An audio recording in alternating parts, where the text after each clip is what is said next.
नमस्कार। हामीलाई हेरिरहनुभएका सम्पूर्ण आदरणीय दर्शकवृन्दमा नमस्कार। हामी आजभन्दा 25 वर्ष अगाडि कर्णाली पुगेका थियौँ।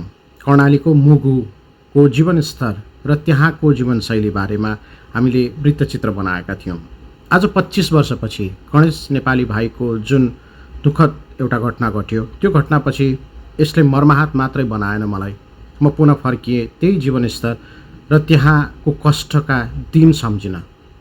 र मलाई लागेको थियो यो 25 वर्षको अन्तरालमा व्यवस्था जसरी परिवर्तन भयो, अवस्था पनि त्यहाँ परिवर्तन भयो होला, जीवनस्तर केही सुधारियो होला।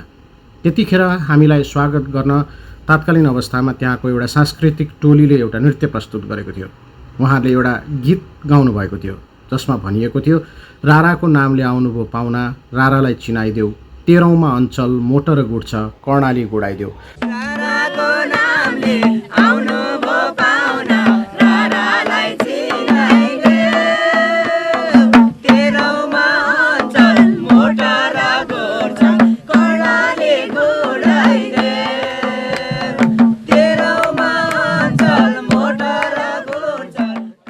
कष्टप्रद जीवन र यातायातको साधनको रूपमा एउटै ताल्चा विमानस्थल थियो। त्यसरी हामी निकै कष्ट गरेर गमगढी पुगेका थियौँ। त्यो जीवनको त्यतिखेरको आयामहरूलाई आज एकपल्ट फेरि मानसपटलमा जसरी मलाई स्मरण भइरहेको छ, मलाई लाग्यो हजुरहरूलाई पनि म एकचोटि जस्ताको तस्तै पस्कने प्रयत्न गर्दैछु।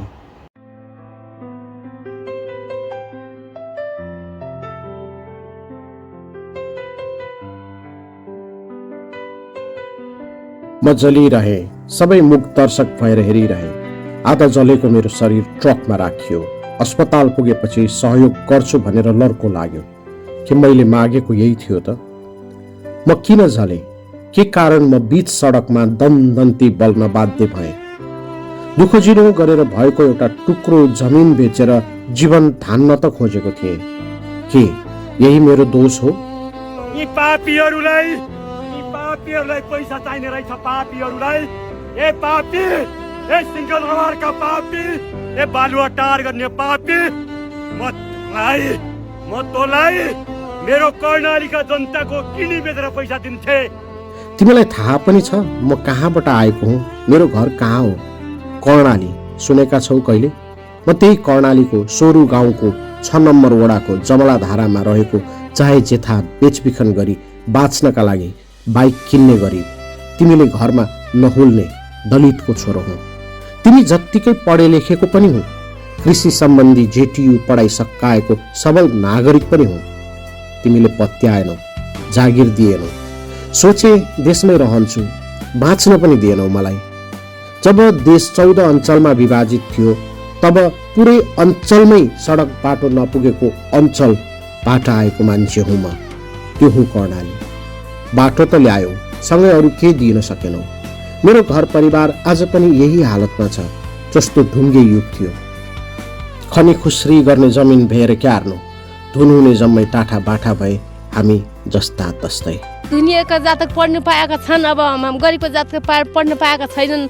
अब नाना ठुले अब पढ्नु भुन्छन्, हामी अब पढ्न पाउँदैन। घर खाने रोटी छैनन्, केही छैन, झोला कापी छैन। हाम्रो जातक अब पढ्नै पढ्न पाएका छैनन्। अब सरकार दया भयो भनेपछि त हामीलाई सुविस्ता भएन त? हामीलाई सुविस्ता हुने हामीलाई अब सरकार दया छैन भनेपछि हामी के गरी पढ्ने? हामी आँखु खुवाएर के गरी गर्ने? हाम्रो अब तल चेतना के गरी आउने?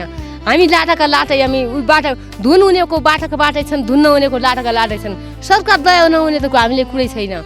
विकास आएपछि हामीले सुख हुने, विकास आएर भने हामी लुगा लत्ता पनि हामी पाउँदैनौँ। अब जात खेतको पढ्न पनि पाइँदैनन्। हामी के गरी लुगा लत्ता गर्ने? अब के गरी झोला कापी गर्ने? घर पर खानु पर्ने उस्तै। कहिलेसम्म अब हामी यसरी जिउँदै मर्नुपर्ने हो कि? हाम्रा लागि तिमीले कहिले आँखा उघारिदिने? सरकार फेरियो, देश फेरियो, व्यवस्था फेरियो, खोइ कहाँ फेरियो?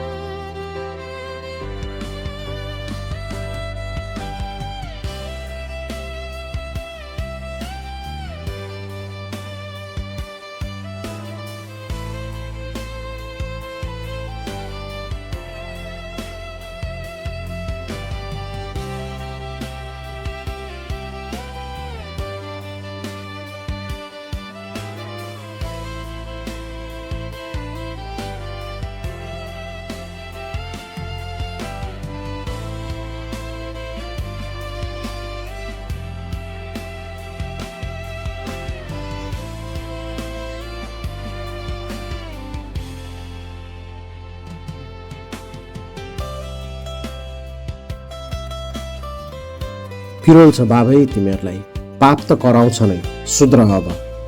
म त मरे अब त चेत। तिम्रो आत्माले शान्ति पाओस् गणेश, हामीलाई माफ गर, अलविदा।